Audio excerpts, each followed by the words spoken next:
Hey, yo, what's poppin'? It's the homie Sydney, and you are now watching the Kickback Sessions. Let's get it, y'all. Okay.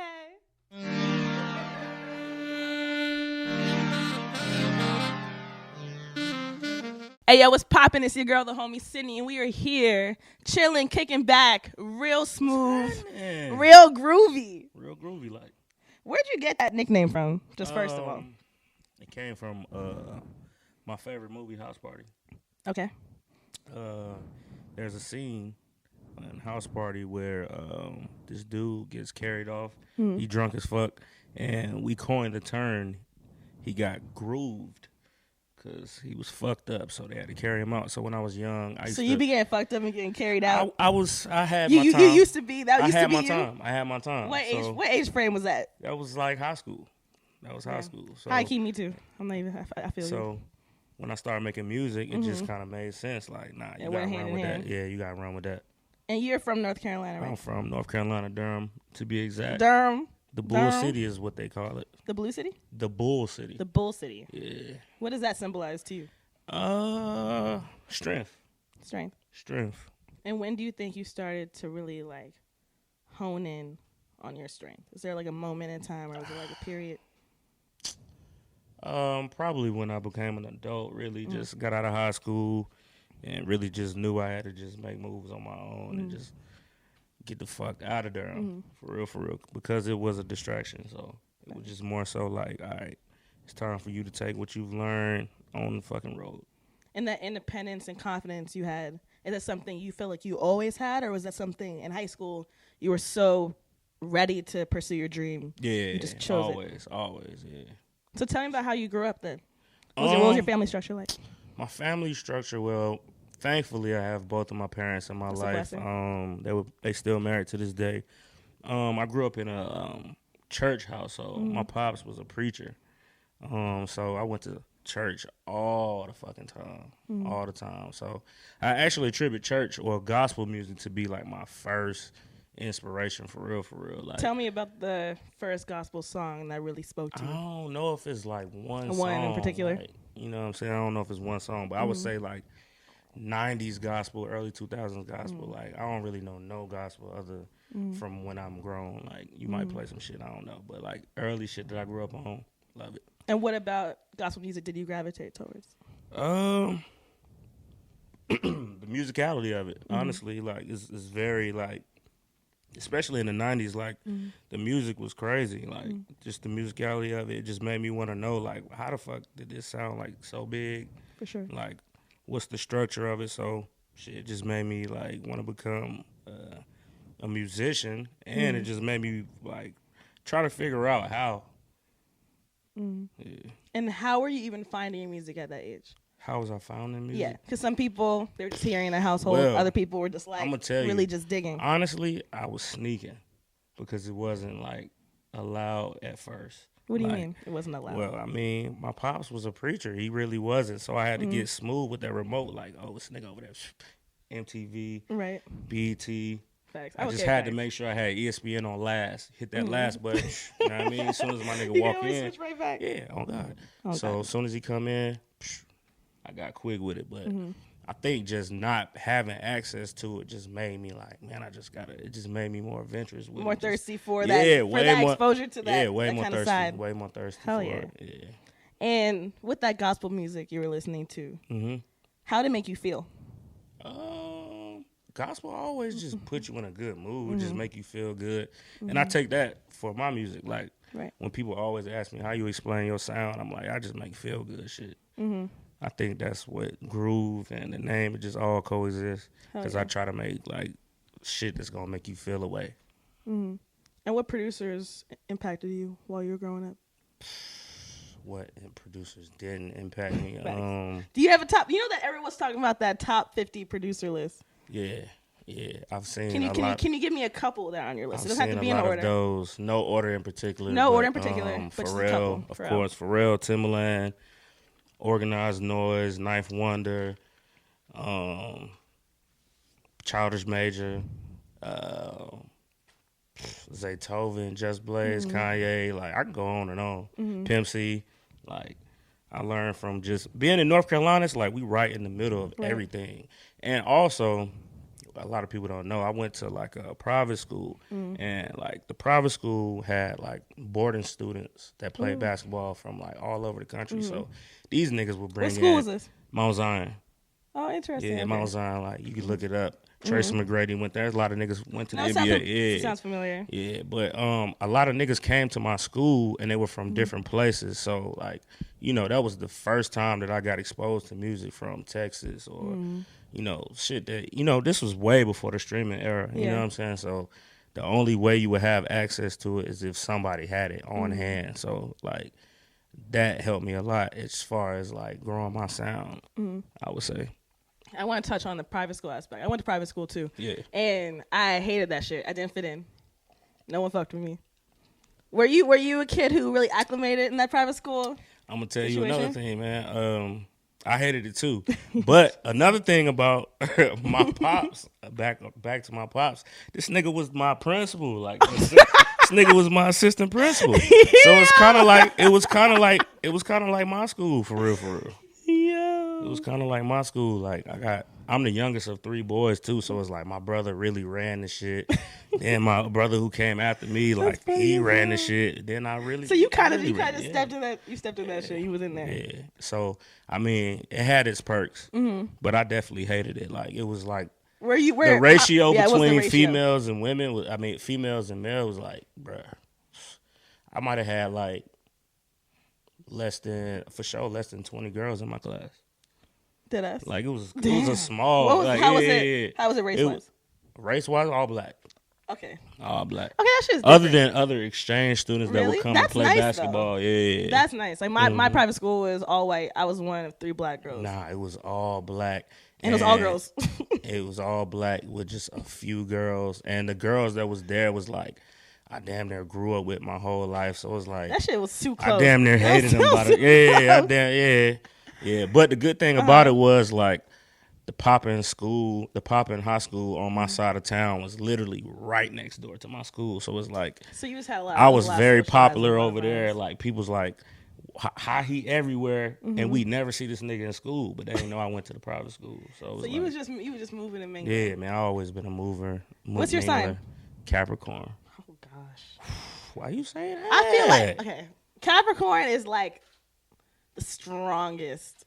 Like we strength. I told you that. Yeah, a lot of strength, a lot of stubbornness, a lot of control. Be careful. It's real. I'm just being real. I'm just saying. What's your sign? What's up, Leo? I don't really know nothing. Exactly. You know, and you feel me? That's because we, you know. Y'all low. Yeah, we know we just Leoing it up. I feel you, but you feel me?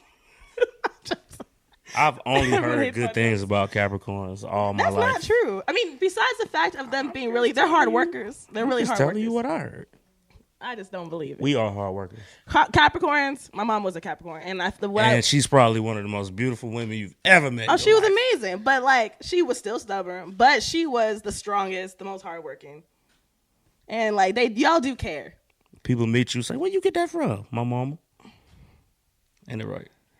Okay, you got it. I know. It's all good. But back to you. Yeah. So, in being in North Carolina, what year did you really start getting into producing your own stuff? Shit, I've been making music. Well, I've been trying to make music since I would say maybe like around like 5th, 6th grade. I'm really like trying to really like figure shit out. And I would say maybe like 7th grade, I really started like, all right, this is how you can actually make beats from a laptop. I got hip to Knife Wonder, who's actually from North Carolina. Shout out to Knife. I got hip to him, and he was producing for Jay-Z. So I'm like, yo, first of all, it's a nigga from my backyard that's working with Jay-Z, and he's doing this shit off of a laptop. I got to get hip. So once I found out that I can make beats off of a laptop, it was over. Like, I was locked in from that moment. That what was equipment literally, and software were you using? FL Studio. I started off with FL Studio, but I've grown out of that. But shout out to everybody who used FL. It's a lot of hits been made off of that shit. A lot of hits been made with FL. I'm not a hater. But you grew out of it. Yeah, I grew out of it. And talking about the beats you were making at that time, They was trash. They was trash. They was trash. Did you think they were trash at that time? I'm gonna tell you though, the dope thing about it is like, even still to this day, it's like I got a lot of this. All my files I've kept like since then. Oh, that's dope. And I be going back listening to it. It's like a lot of fire ass ideas, but it's just like I wasn't ready for it. Right. You know what I'm saying? So it's like even still to this day, I'm cranking up beats that I made fucking 10 years ago. You know what I'm saying? Like even some of the shit I've been making this week, literally. Like I was in the studio with Smino and I'm like, yo, I made these beats fucking 2012, 2011. Like, but the ideas is decent, but it's like it ain't all the way there. But my mind has grown now, so you can go back. I can go back. You know what I'm saying? But when I first started making beats, what I would do was like I was a huge Kanye fan, so what I was doing was I was just manipulating his like. I was manipulating the samples like how he would do it, emulating his style, and I would just remake beats that was already out.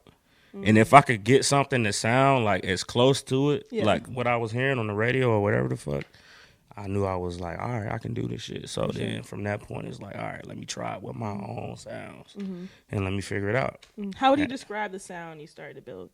Like, what's your signature, you would say? Just feel good music, like I said before.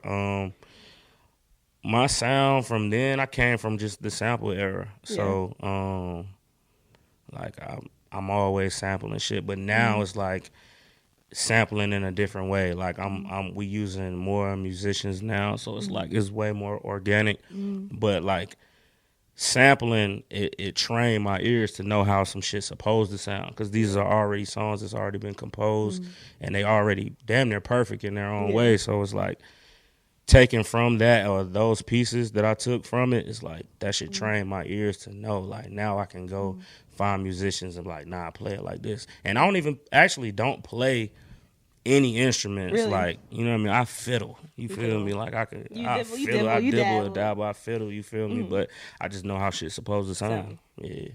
Interesting. And then you live in Atlanta. Yeah. It's home base in Atlanta. Yeah. Home base in Atlanta. So when did you move to Atlanta?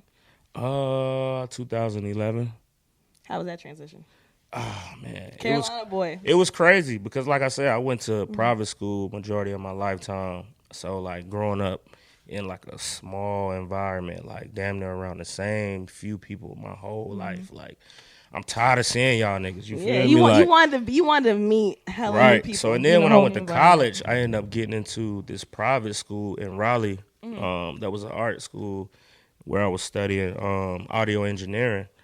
So that was like my first time really having full access to like being in the studio all the time, like really creating. I'm like, damn, I loved it. But at the same time, it was just as small as my high school. You know what I'm saying? So it was like, I'm trying. After I graduated from that shit, I'm like, I was damn near depressed because I look back at it. I'm like, damn, I was driving to school every day, but I still lived with my parents. So it was like I never had that.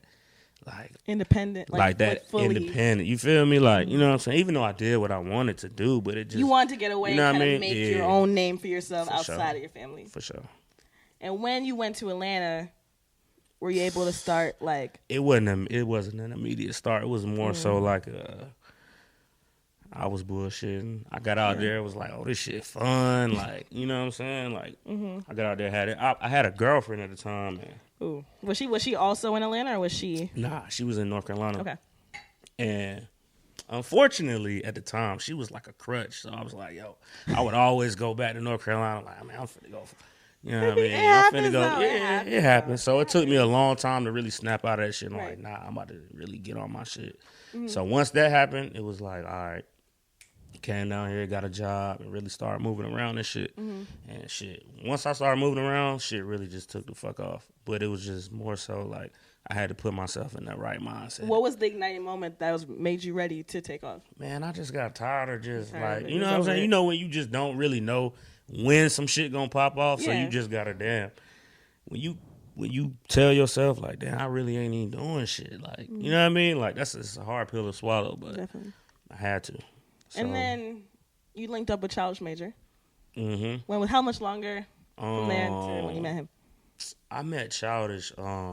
It's crazy because I had a homegirl who did fashion that I grew up with. She went to the private school that I went to, and we pretty much grew up. We pretty much grew up together. Mm-hmm. And when I moved to Atlanta, like fucking around, like the first weekend I was at Atlantic Station, and I ran into her, and I'm like, "Yo, you live here now?" Mm-hmm. She like, "Yeah, I'm doing fashion and shit." She was styling people, so she was like, "All right, I'm gonna be putting you in contact with like all these artists and shit that I'm styling." I'm like, "Bet." Cool. So she hit me like, "Yo, come to this show." I pop up to this show for an artist by the name of India Shawn, who, she's amazing. She's amazing. Mm-hmm. So I ended up meeting Childish there. I'm like, yo, this nigga look mad familiar, but I didn't know who he was. She was like, yo, it's Childish Major. I knew the name, but I didn't really know. Like, I didn't know the face with the name. Right. So I met Childish that day, and it just so happened to be like I want to say it was like 3 Jeezy records that he had coming out that same week. And I was like, damn, this nigga was younger than me.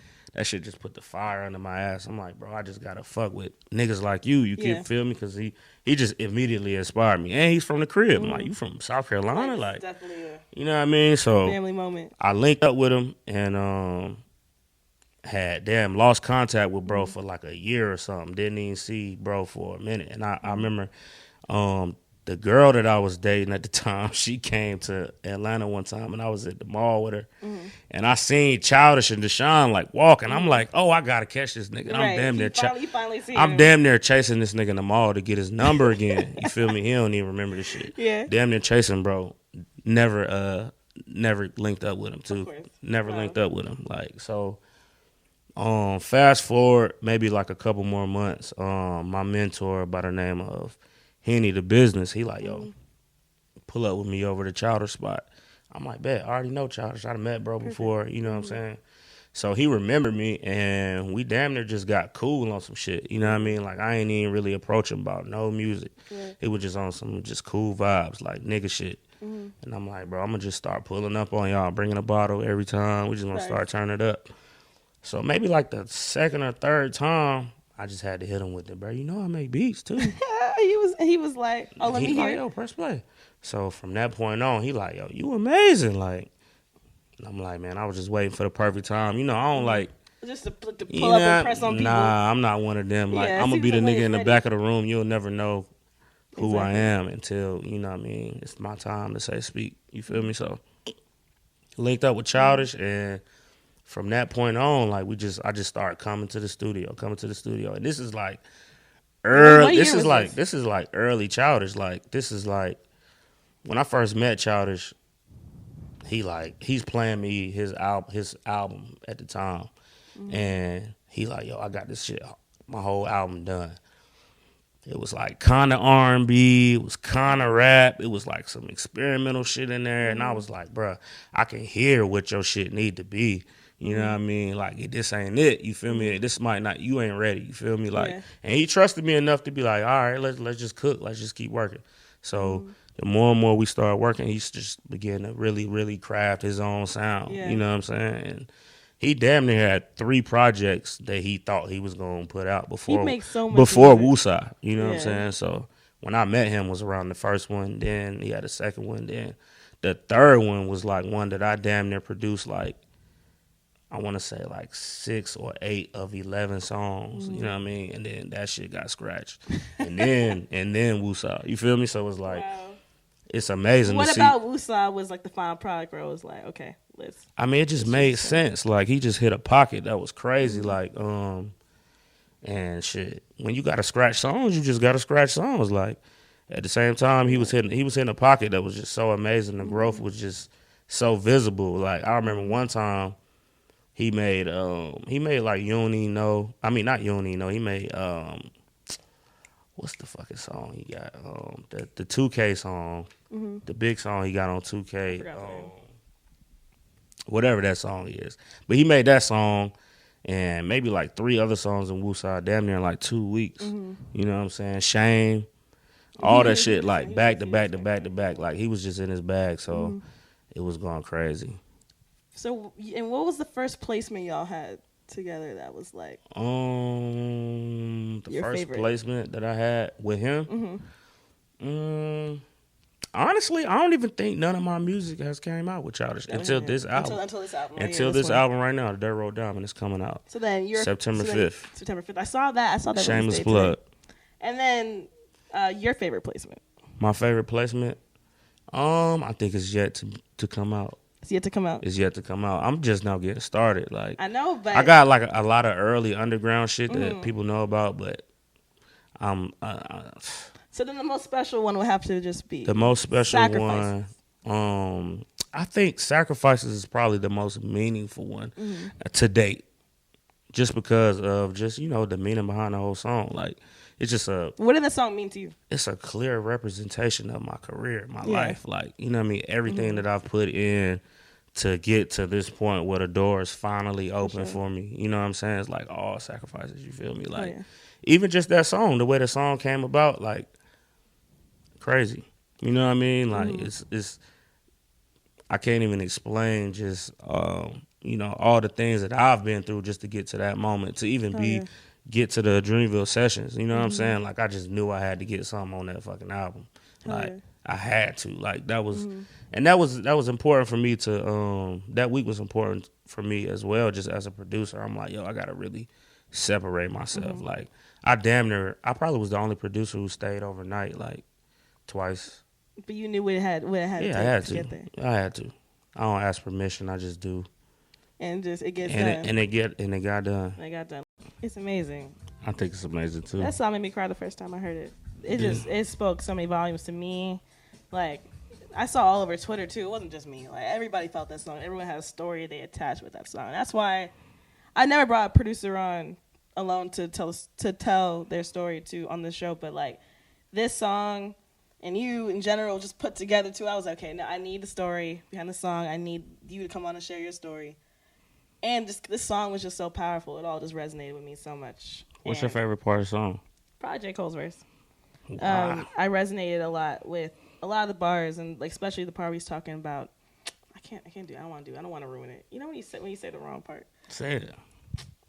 Can I put No, it's we just heard it. Yeah, it's like, he's talking about, I don't want to say. Oh, I hate misspeaking. Did you make bloody sacrifices? Yes, I made bloody sacrifices. But that's not the part that's not the line I want to talk about. It was like he talks about like you're not wanting to lose somebody, and if you not treating them the right way, you don't want to lose them, and then 'cause you never know when today's the last day, right? Essentially, and like that part meant a lot to me because you never know when someone's last day. Yeah, and like trying to do everything you can for that person. Yeah, I definitely got emotional the first time I heard the bars. Yeah. So you knew what part I was talking about. I mean, the whole verse. The whole verse was kind of like, I'm like, all right, what this nigga finna give me? You know what I'm saying? Like it's Cole on the first time me hearing Cole on my shit, so I'm already. How did that feel too? Can we go through the whole story, or we just go through the whole story? Yeah, talk about it. Well, where should we start? Wherever you want to start. Where should we start? Well, the song began, I would say, it's probably like the 5th day of the camp. So out of 10 days, it was like dead in the middle. Dead in the middle. So the first night that I slept overnight, I had intended on like, I want to say it was like me, Olu from Earth Gang, Boss, Mees. It was like a random like pack of people who had stayed. And my whole goal to stay was like, I gotta get this nigga Boss some beats. You know what I'm saying? Like that was just my whole goal. Like, you know what I mean? Like, cause I already knew it's like if I start a song with one of the Dreamville artists, all I gotta do is gas somebody else to get on it, and I got a record. You feel me? Like that was my whole approach. Well, that was my thought process at the time. Let's just say the Boss song never happened. We ended up just getting tooth-rolled, and we was just in the studio. But at the same time, I was making like folders of beats, and I was like also just making beats that night. Anyway, so the next day I wake up. I might have slept 2 hours. Olu from Earth Gang, he the only one who was woke. So he like, yo, you hungry? I'm like, man, hell yeah. Let's go get some food. I didn't even know he was driving. So I'm like, bet. Okay, bet. We out of here. So we just so happened to go up the street to Flying Biscuit. And we just talking. I'm like, bro, this camp been fun as hell. Like, it was crazy because before that point, like every day, like me and Childish were going to the camp every day, and we was damn near like pepping each other up as we was going, and damn near debriefing every night. Like, all right, what you do today? Like, oh, that was dope. We need to do this tomorrow. Like, you know what I'm saying? We was very strategic about everything we was doing. Everybody who was there, who actually made the album, like you could just tell the way people was moving. Yeah. Like niggas was very strategic. Yeah. So you gotta be. Yeah, you had to be. Like you had to be. So at that point, me and Olu just talking about like, yo, camp been dope. You know what I'm saying? We just talking about pushing each other, like you know, as friends. You know what I mean? Homies first. Like yo, we just push each other to make the dopest shit we could possibly make. Like, nigga, you got the beats, and I'ma make sure that this shit be a song. You feel me? Like that was just kind of like, okay, I bet. So I get back to the studio, and like it's damn near early as hell, maybe like noon, maybe 1 o'clock. And when I get there, I go to the room 222. See, the room 222 was they say it was Whitney Houston's room. That's what they say. So it was just something very magical about this room. Like from the first day, like I just went in there and just damn near like just held that shit down, and was only letting like my homies and people who I wanted to fuck with like nah, we gotta really hold this room down because it's just something special about this room. So when I went in the room that day, when I first got there, I want to say Monty and Smee had just got there. Now pause the story to backtrack on that. The day before that was when Monty had got to the sessions, and he was already telling me like I had previously met Monty when me and Childish was on tour. Yeah. And he thought I was Childish's manager for some reason because I'm always asking niggas for beats for Childish. So he like, bro, I thought you was bro manager. I'm like, nah, I produce too. So we was in the kitchen. Long story short, I pressed play on him. He like, bro, you gotta help me like immediately. You gotta help me like makes me know whole next album. Like that was his energy. I'm like, bet, you know what I mean? Because I'm fans of these niggas. You feel me? Like I had just met Monty. I had never met Smee before. Fast forward the next day, he like, yo, I'm off the rip. I'm gonna introduce you to bro as soon as he get here. So I'm like, all right, bet. So the next day, he come in like and just bring him immediately into my room. I had just told this nigga the day before, like, bro, you gotta go grab some Zaxby's, cause me and Monty just be on some fat nigga shit, always like putting each other on food and shit. So I'm like, bro, you gotta fuck with Zaxby's, cause we always just comparing food, Chicago food. He swears Chicago got the best food, so I'm like, bro, Zaxby's got the best chicken tenders. You ain't never had them, you need to go fuck with them. So him and Smee come in with the Zaxby's, we just chilling, and Smee like, yo, play me some beats, bro. Like, you feel me? So I look on my desktop, and literally the first folder that I see was the folder that I made for Boss. I'm like, man, fuck it. Fuck it, let's go through these. Just about to go through these. My bad, Boss. You probably never knew that, but I pressed play. The first beat was the Sacrifices beat. He like, yo, load that motherfucker up. And from that point on, I want to say that fifth day, it was crazy because I feel like that was the day that the camp really shifted. Like, the energy of the camp shifted because I want to say Smee, Buddy, Mez, it was like Smee, Buddy, Mez, like, it was a few people who had just got there that day, you know what I mean, who were like key people on the album. You feel me? Like Buddy for sure. You know what I'm saying? And all throughout the album. Right, all throughout the album. Mez, all throughout the album, like just that good energy, like, and that shit kind of just shifted where the camp was going from that point on. You know what I'm saying? So, he came in, the beat was playing.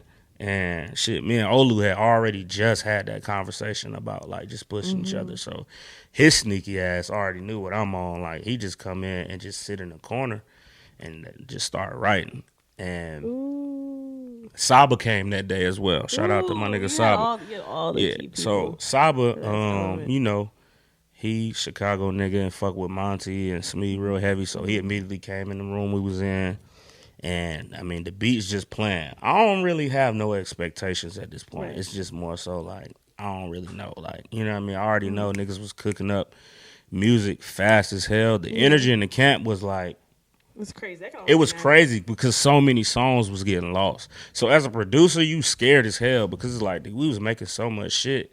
But it's like if don't nobody record that shit, it's nigga, you ain't make shit. You feel me? Like niggas was had hooks to my beats, whole verses, and niggas say, "Oh, it's food in there." Everybody leave, come back, the song is dead. You feel me? Like that shit happened so many times. You feel me? So it was early in the day, and I was like, damn, we gotta really we gotta zone in on this energy. Like all these niggas. But the dope thing was that it was at the beginning of the day, so everybody was like hungry, ready. You feel me? So it was that was that divine time. It was dope. You know what I'm saying? So the beat is playing, and everybody in that motherfucker writing, and I want to say Olu finishes his verse first. I want to say the order of the song is how niggas finish their verses. So Olu came in and he finished his verse. And before he recorded his verse, we just in there vibing and shit. And I want to say Saba's in there at this point, like, and everybody's in there writing. I still ain't got no expectations, but soon as he started with the yeah shit from the song that you hear on Sacrifice, I'm like, oh, this shit finna be special. You know where it's about to go. I knew it was gonna be special from that point, and I could just see everybody's eyes light up from just the excitement of like, oh, this nigga just came with it. You feel me? So it was damn near like everybody's still writing, and it was like they still had the energy was still there. So I stayed in there until maybe like the end of him recording his verse, and then who was engineering? Let me rewind my story back. So before we started recording, there was no engineer there. Like, so now mind you, we had just left there at maybe like 6 a.m. And well, they left there at 6 a.m. I stayed overnight. This is noon at this point. So no engineers were there. Like niggas had just left. I know they tired. So shout out to the homie Childish. He pulls out his laptop and fucking engineers the original Sacrifices session. That's fire. So he pulls out his laptop, and the original session is probably still there to this day. Shout out my nigga Childish. So fast forward, Olu spits his verse, Smino spits his verse. I'm excited as fuck at this point. So I kind of walk out just to really see what else going on because it's damn near 10 studios in this. It's 10 studio rooms. So I'm like, this vibe is already damn near secure. I feel good about it. I can walk around and try to make something else. You know what I'm saying? I walk around, but I'm just damn near just too excited. I had to come back to the room. I come back, and I see this nigga Cole, like, legs sticking out from, like, behind the couch. Like, this nigga, like, on some creepy shit. I just see some Jordans, and I'm like, oh, fuck. This nigga just in this bitch. You know what I'm saying? Like, and mind you, maybe like 2 times before that during the camp, you know what I mean? He might have came in while I was making a beat and just started writing on his phone, and I got excited, but nigga ain't recorded or I ain't hear it, you feel me? So I'm like, all right, bet. So but at this point, I'm damn near on some like, I'm excited, but bro, you really right, you know what I'm saying? Yeah. So I stay in there all the way up until, I want to say, Saba's verse. Saba going crazy on his verse. I'm just blown away. I'm like, all right, fuck it. I walk out again, maybe 2 seconds. I'm like, damn near right outside the room. Maybe like 2 minutes later, Cole come out. He like, bro, text me that beat. I'm like, all right, nigga. I hit him with the, all right, nigga. I didn't really think he was going to get on it, you feel me? But he came back like 2 minutes later, like, bruh, text me the beat. Like, I ain't get it yet. I ain't had no service. I did text it to him. I had to show him, like, bro, I ain't flexing. I did send it to you. He like, nigga, just airdrop it to me. Bet. Airdrop the beat. He went into his little hole. He had this little corner room. It was called the roster room. It was like. Is it roster or Rasta? Roster. Like, it was a whole Jamaican themed room. Like, damn near like a closet. Way it's smaller than this shit right here. Probably a vibe in there. Yeah, it was a vibe. It was just him and an engineer and maybe like a producer at the time. And he went in there and recorded it. So from that point, the vibe is done. Like once Saba records, I'm thinking like, all right, fuck it. Olu, Smino, Saba. I got a classic already. You know what I'm saying? I felt good about it. You know what I mean? Let's file new. That's my saying. Like we just go on to the next one. So we cook up more songs. I'm gonna say maybe like 6, 7 in the evening. By the time they cooked dinner for us, I seen Cole again in the hallway, and he hit me with the. He just tapped me, hit me with the. He just hit me with one of them. Like I'm like, oh, I got excited. Like I'm like, oh, this nigga really must have went crazy. Like if he excited and had to find me to tell me, I'm like, all right. I'm like, nigga, let me hear it. Like he like, I got you. He calm. I'm like, bro, don't play with me like that. Don't play with me. So fast forward, maybe like damn near hours later. If that's 7, I'm gonna say maybe like 11:30, 12, midnight. I'm like, bro, this nigga still ain't found me to play me the song. He gassing me. I walk in a room and it's 50 niggas in the room, like literally 50 niggas, and they about to play the song. Like I'm talking about they loading it up. Like really? I'm like, damn, ain't nobody come find me to play it. He like, oh, groove, perfect. Come in, close the door, shut it behind you. I'm like, oh shit, it's about to get good. So now, mind you, I told you that the original session was on Childish's computer. Yeah. So Cole went and recorded on a whole nother computer, so it was in a whole nother session. Mm-hmm. So he like, all right, play y'all's first, and then we gonna play my verse. Bet. So we did that. Played the original version, which I already knew was classic. I loved it. Mm-hmm. And then everybody wanted to hear it. Nobody had heard Cole's verse, like nobody. Mm-hmm. So it was 50 niggas in the room. Oh, wow. I almost cried, but I didn't. Wow. I didn't. It was a very emotional time. Wow. But it was exciting at the same time. No, but I know that. It was like on some like so good. So it was just didn't feel real. It just didn't feel. It was like an out of body experience. It was such a deserved moment though. So it was like it was a beautiful deserved for sure. Moment. And it was like the first thought that I had was, this shit ain't gonna make the album. This shit's 7 minutes. That's the first thing I thought. Like, bro, this nigga damn near verse was a whole nother song. Like, bro, you spit for 3 minutes. But I was scared. I ain't gonna lie. He knew, but the fact that it happened and it came together is a testament. It was ready. It was your time. Yeah, for sure. And I knew, I knew he loved it because literally like the last day. He reached out to you. That's like the last day. I want to say, even before the camp was over, I want to say like, so the song was recorded at night, and like every day after that, everybody just fucking with me like, oh, this nigga made the hottest song. You know what I'm saying? Like everybody just saying that. I'm like, y'all gassing. No, so the day before, literally like the night we were leaving, like the last night of the camp, I'm walking out. He literally like, nah, bro, let me play you that joint again. Like Cole told me that, and I'm like, oh, this nigga really fuck with it. You feel me? So I felt good leaving the camp. Leaving the camp, you knew you had one. I knew I had one. I knew I had one. So fast forward to All-Star Weekend. It's February, a little bit. It's January, then February. All-Star Weekend, we in Charlotte, and my homie Mez pulled up on me. He like, yo, I went to Cole crib the other day, man. Nigga was playing me the song in the crib, like he was so excited about it. Like I had never heard it. I'm like, bro, oh God, put that on something. You know what I'm saying? I'm like, word. So I'm like, okay, maybe this nigga really fucking with it. So I seen Cole during All-Star Weekend, and they had like the little Dreamville show. And like right before them niggas went on stage, we backstage and shit. Me and him sitting on the couch just like this. I'm like, bro, you still fuck with that joint? He like, what? Which one? I'm like, yeah, this nigga don't fuck with it. I'm like, bro, the sacrifice and shit.